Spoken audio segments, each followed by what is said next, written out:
प्रिय मित्रों एवं प्यारे विद्यार्थियों, सीईसी ऑनलाइन लेक्चर में आप सबका स्वागत है। हमारे आज के व्याख्यान का विषय है अलंकार। अलंकार पर इससे पहले 2 व्याख्यान आ चुके हैं। उन व्याख्यानों में अलंकार शब्द का अर्थ, अलंकार का लक्षण, अलंकार का विकास, अलंकार के समर्थक आचार्य आदि विविध बिंदुओं पर चर्चा की जा चुकी है। आज के इस व्याख्यान में अलंकार सिद्धांत की समीक्षा, अलंकार संप्रदाय, अलंकार की अलंकार्यता इत्यादि बिंदुओं पर चर्चा की जाएगी। अलंकार सिद्धांत के विषय में जब हम आचार्य गणों की परिभाषाओं पर ध्यान देते हैं तो हमारे समक्ष 2 तथ्य उभर कर आते हैं।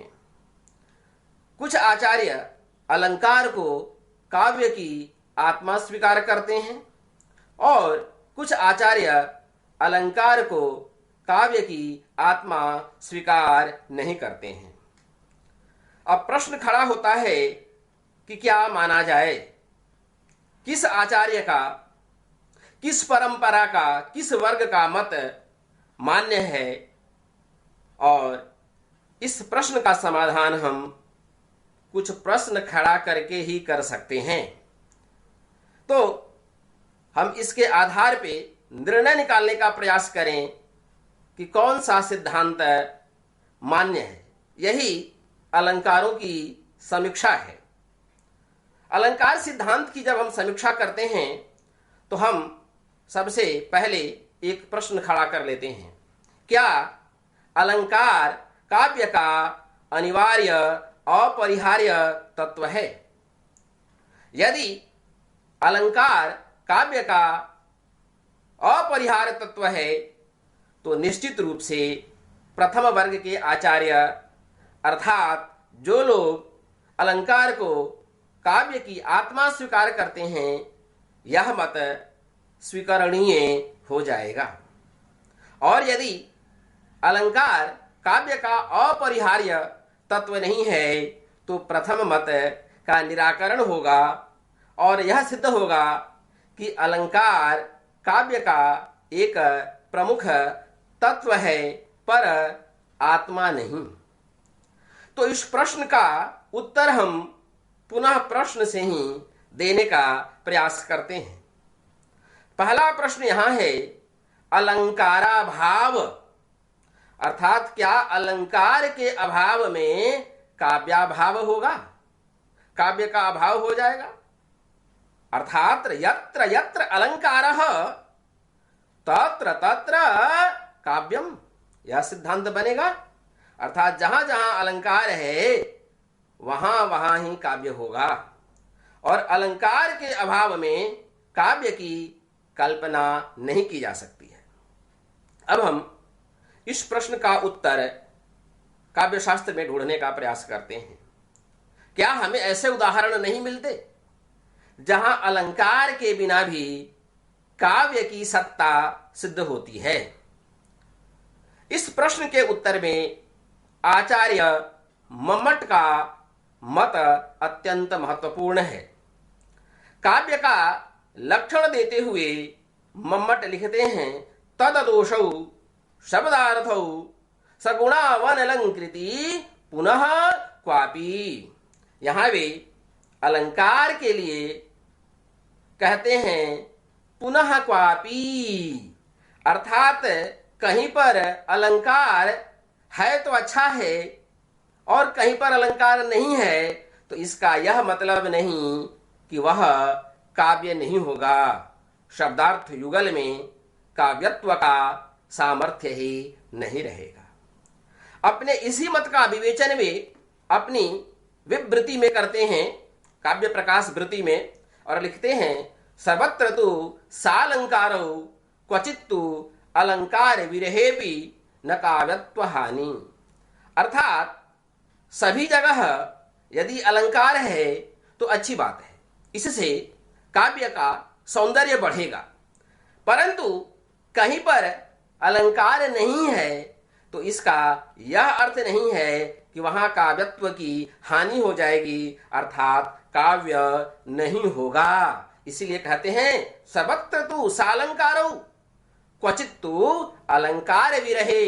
अलंकार विरहे का मतलब है अलंकार के विरह में, अर्थात अलंकार के बिना भी काव्य की हानि नहीं होगी। काव्य में अलंकार नहीं है तो इसका यह अर्थ नहीं कि काव्य की सत्ता ही नहीं रहेगी।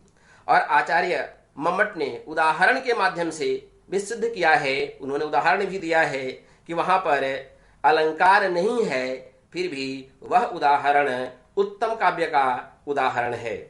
तो यह पहला प्रश्न हमारा निरस्त हो जाता है कि अलंकार अभाव में काव्याभाव हो जाएगा, अलंकाराभाव में काव्याभाव नहीं होगा। अब अलंकार का निराकरण हो गया कि वह काव्य की आत्मा नहीं है। अब अलंकार की महत्ता के संदर्भ में हम प्रश्न खड़ा करते हैं कि क्या अलंकार सभी स्थलों पर सौंदर्य में वृद्धि करता है? तो यहां एक दृष्टांत से हम समझने का प्रयास करते हैं कि सर्वांग सुंदरी युवती पर यदि आवश्यकता से अधिक अलंकारों का, आभूषणों का निवेश कर दिया जाए, अर्थात युवती जो सर्वांग सुंदरी है बहुत अधिक अलंकार पहन ले तो क्या उसके सौंदर्य में श्री वृद्धि होगी? तो इसका उत्तर है नहीं। आवश्यकता से अधिक होने पर अलंकार भारत स्वरूप हो जाते हैं। जो नैसर्गिक सौंदर्य है, जो वास्तविक सौंदर्य है, वह आभूषणों में ढक जाता है। ठीक उसी प्रकार से काव्य के संदर्भ में आवश्यकता से अधिक अनुचित अवसर पर अलंकार के प्रयोग से काव्य का सौंदर्य, काव्य का सार तत्व ही ढक जाता है। तो क्या निष्कर्ष निकला कि अत्यधिक अलंकार भारत स्वरूप हो जाता है। फिर प्रश्न उठता है, क्या अलंकार सभी जगह सौंदर्य वर्धन करता है? मैं पुनः एक दृष्टांत देता हूं। क्या मृत शव पर भी गहने सौंदर्य की वृद्धि करते हैं? यही एक और दूसरा दृष्टांत है। क्या शोक के परिवेश में, जहां पर शोक का वातावरण हो, वहां सुंदर सुंदर गहने पहनकर जाना क्या अलंकृत करता है? दोनों ही प्रश्नों का उत्तर नकारात्मक है।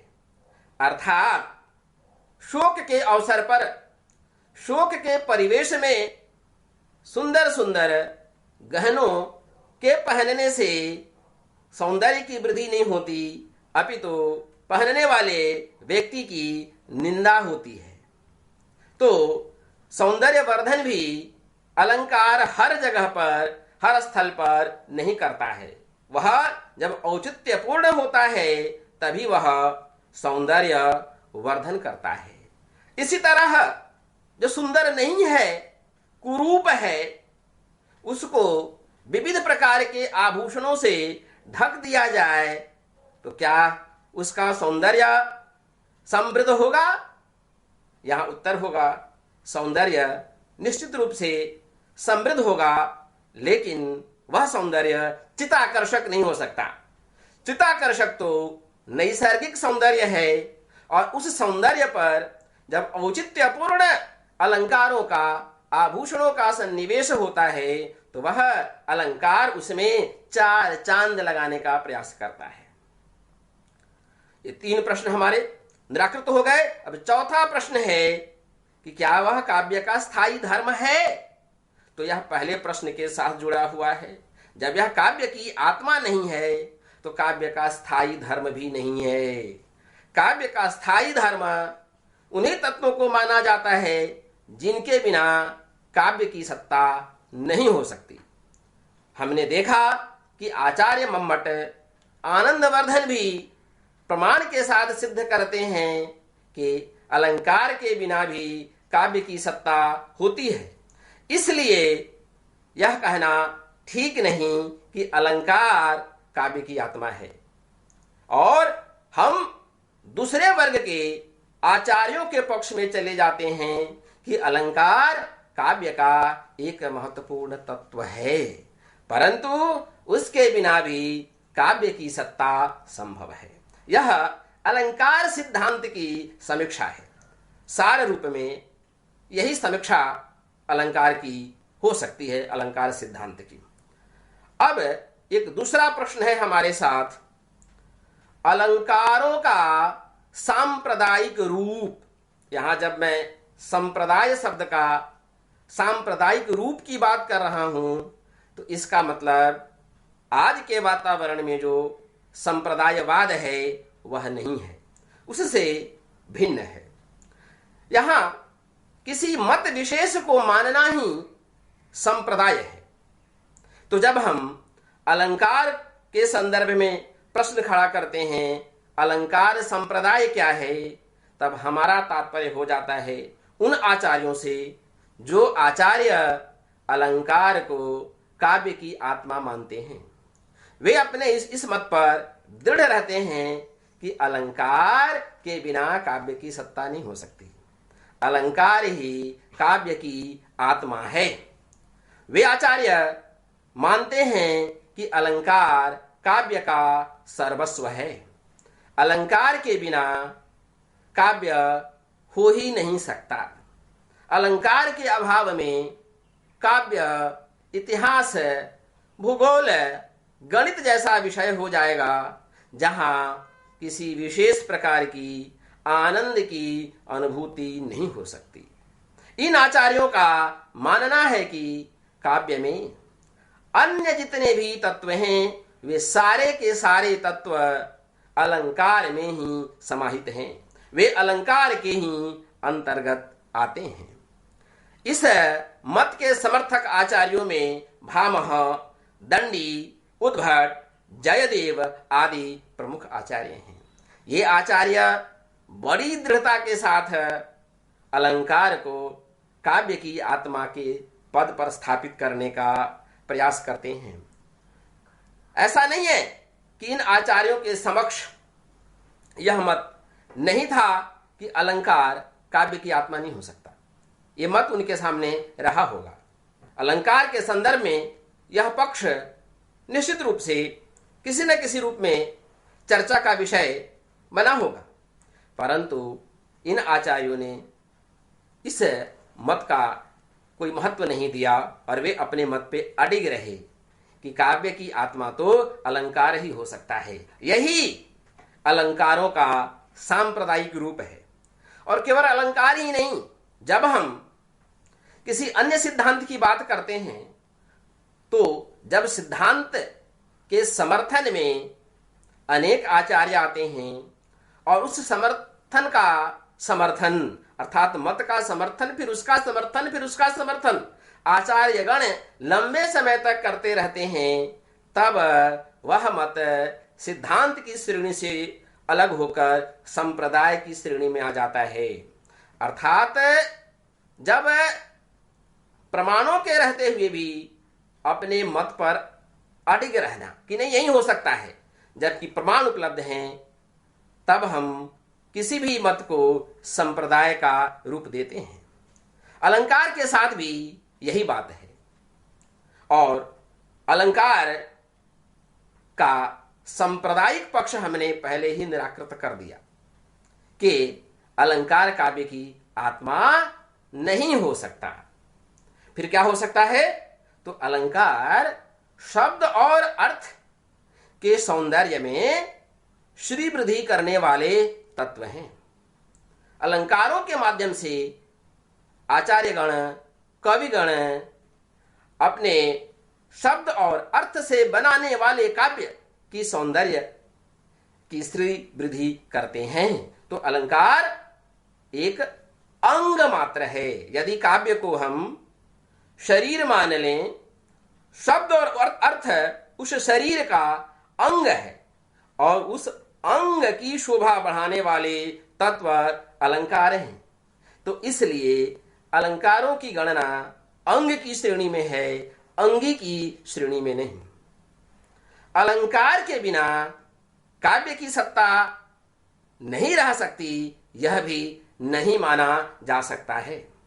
परंतु एक बात सत्य है कि अलंकार काव्य का अत्यंत महत्वपूर्ण तत्व है, और यदि कवि औचित्यपूर्ण तरीके से अलंकार का प्रयोग करता है तो निश्चित ही वह अपने काव्य में चार चांद लगाने का काम करता है। उसका काव्य समस्त पाठकों के हृदय को आकर्षित करने का प्रयास करता है। उसका काव्य दिग दिगंतर में व्याप्त होता है, प्रशंसा को पाता है। तो संप्रदाय के रूप में जब हम अलंकार को देखते हैं तो अलंकार को आत्मा मानने वाले आचार्यों की जो दृढ़ता है, यही उसको सांप्रदाय बनाता है, सांप्रदायिक रूप देता है, वह संप्रदाय की श्रेणी में आता है। तो यह बात केवल अलंकारों के साथ नहीं है। ध्वनि को भी संप्रदाय कहते हैं, रस को भी संप्रदाय कहा गया है काव्य शास्त्र में, संप्रदाय भी है, और वक्रोक्ति संप्रदाय, औचित्य संप्रदाय है। वस्तुतः यहां संप्रदाय का अर्थ स्कूल है, followers of different elements of poetic. यहां संप्रदाय उस रूप में नहीं है जो संप्रदाय वाद विवाद को जन्म देता है। अब हम अगले प्रश्न पर आते हैं।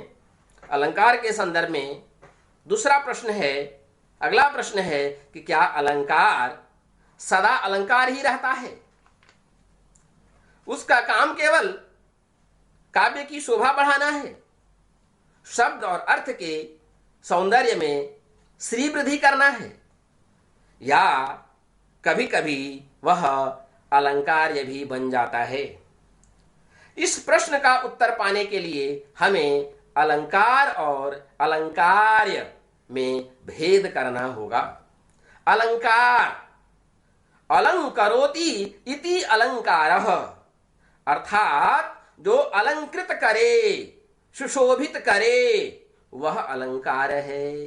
जैसे गले का हार हमारे शरीर को सुंदर बनाता है, कान, नाक, हाथ, पैर आदि के बहुत सारे आभूषण होते हैं जिससे युवती के सौंदर्य में श्रीवृद्धि होती है, निखार आता है।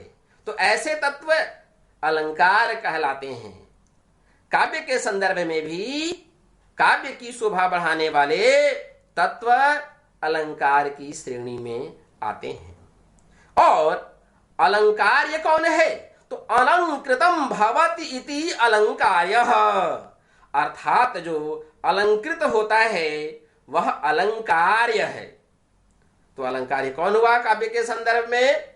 यदि हम रस को काव्य की आत्मा माने तो रस काव्य का अलंकार्य है। यदि हम ध्वनि को काव्य की आत्मा माने तो व्यंग्यार्थ या ध्वनि अलंकार्य है। तो यह दोनों में भेद है, अलंकार और अलंकार्य। अलंकार्य मूल तत्व होता है और अलंकार उस मूल तत्व को सुशोभित करने का, उस मूल तत्व को सजाने का।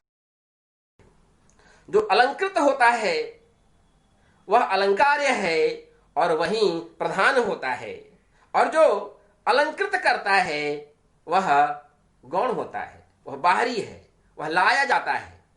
लेकिन जो अलंकृत होता है वह बाहरी नहीं है, वह आंतरिक है। शास्त्रों में अलंकृत होने वाले को अंगी कहा गया है। काव्य शास्त्र में जो अलंकृत होता है वह अंगी है, और जो अलंकृत करता है अर्थात अलंकार, उसको अंग कहा गया है। काव्य में अलंकार की प्रधानता होती है, वहीं व्यंग्यार्थ अलंकार्य है, वही अंगी है, और अलंकार अंग मात्र है। यही अलंकार और अलंकार्य में भेद है। अब हम यह जानने का प्रयास करते हैं कि अलंकार किन किन परिस्थितियों में अलंकार्य बन जाता है। काव्यशास्त्र में अलंकार की बहुत विवेचना हुई और अलंकार को गौण तत्व के रूप में अंग